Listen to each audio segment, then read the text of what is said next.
Police ನೌಕರಿ ಕುಂತ್ ಕಡೆ ತುಳುವಂಗಿಲ್ಲ, ನಿಂತ್ ಕಡೆ ನಿಲ್ವಂಗಿಲ್ಲ. ಏಸಂಗೋದ್ರೆ ಸಾಹೇಬ್ರ ಕಾಟ. ಹೊರಗಡೆ ಗುಡಿ ಮಾಡುವ ಅಂದ್ರೆ ಕಳ್ಳರು ಕಾಕರು ಪೊಲೀಸ್ ಮಕ್ಕಳು.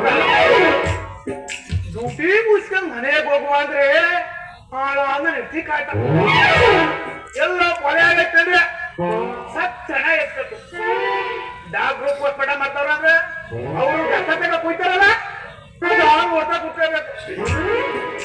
ಎಲ್ಲೋ ಡೆಡ್ ಬಾಡಿ ಬಿದ್ದದ್ರೆ ಕಾಡಾಗ್ಬೋದು, ಮೇಡಾಗ್ಬೋದು, ಬೆಟ್ಟ ಆಗ್ಬೋದು, ಗುಡ್ಡ ಆಗ್ಬೇಕಂದ್ರೆ ಒಟ್ಟು ಕಣ್ಣಿವಿಲ್ಲ, ಕುಡಿಯಕ್ ನೀರಿವಿಲ್ಲ. ಪರಿಸರ ಗಂಟ ಅಲ್ಲೇ ಕುತ್ಕೋಬೇಕಂದ್ರೆ ಯಾರು ಬೇಕ್ರಿ, ಯಾರು ಬೇಕ್ರಿ ಹಾಳ ಪೊಲೀಸ್ ಹೋಗ್ರಿ. ಹಂಗೋ ಹಿಂಗೋ ಒಂದಿಗಿನ ಸಾಮ್ಯಾನ ಹಾಕಂಡೆ ಮಧ್ಯ ಮುಂದ್ಕೊಂಡ್ರು ಸಂಗ್ ಮುಂದ್ಕೊಂಡ್ರು. ಅದು ಊಟ ಎಂದಾಗ ಒಳ್ಳೆ ಮಾಂಸಾಹಾರಿ. ನಮ್ಮ ಮಟ್ಟಿರಲ್ಲ. ಬೀಗ ಊಟ ಆಗ್ಬೋದು, ಬರ್ತಡೇ ಆಗ್ಬೋದು, ಸ್ಥಿತಿ ಊಟ ಆಗ್ಬೋದು, ಕೊನೆಗೆ ಅಕ್ಕಿನ ತೆತ್ತಾರಲ್ಲ ಅದಾವದು. ಊಟ ಮಾಡ್ಕ ಇದ್ದೇಕಂದ್ರೆ ನಮ್ಮಪ್ಪ ವೆಂಕಟರಮಣ ನಮ್ಮ ಮಗ ಕುಡ್ದೆ ಕುಡ್ದೆ ಡಬಲ್ ಆಗ್ಬೇಕನೆ ಅಂತ ಇರು ಸಾಮ್ಯನವ.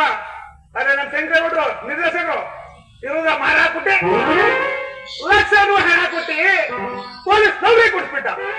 ಆದ್ರೆ ನಾವು ಪಟ್ಟರು ಕಷ್ಟ ಹಚ್ಚಿಟ್ಟಲ್ಲ. ಏನ್ ಮಾಡ್ತೀರ? ಪಾಲ್ಗಳು ಪಂಚಾಮೃತ ಅಲ್ವೇ, ಅನುಭವಿಸ್ಲೇಬೇಕು. ನೋಡ್ರಪ್ಪ ನೋಡಿ, ಡ್ಯೂಟಿ ಕಡೆ ಗಮನ ಕೊಡೋಣ. ನೋಡ್ರಪ್ಪ ನೋಡಿ, ಈ ಫೋಟೋನೇ ಹುಡುಗಿ ಚೆನ್ನಾಗಿ ಅಂತ ತೊಳೆನ ಕುಸ್ಕೊಬಿಟ್ರೆ ಕತ್ತೇಲ್ ಚೈನ್ ಇಲ್ಲ, ಕೈಲಿ ಬ್ಯಾಸ್ಲೆಟ್ ಇಲ್ಲ, ಹಿಂದೆ ಮಡಿ ಕತ್ತಿರಲ್ಲ ಅದ್ನೇ ಕೂದಾಕ್ಬಿಡ್ತಾಳೆ. ನೀವು ಜೂಮನ ಹೊಟ್ಟೆ ಒಡೆದವಾಗ ಮಡಿ ಕಬೇಕಾಗ್ತದೆ. ನೋಡ್ರಪ್ಪ ನೋಡಿ, ಈ ಫೋಟೋನೇ ಹುಡುಗಿ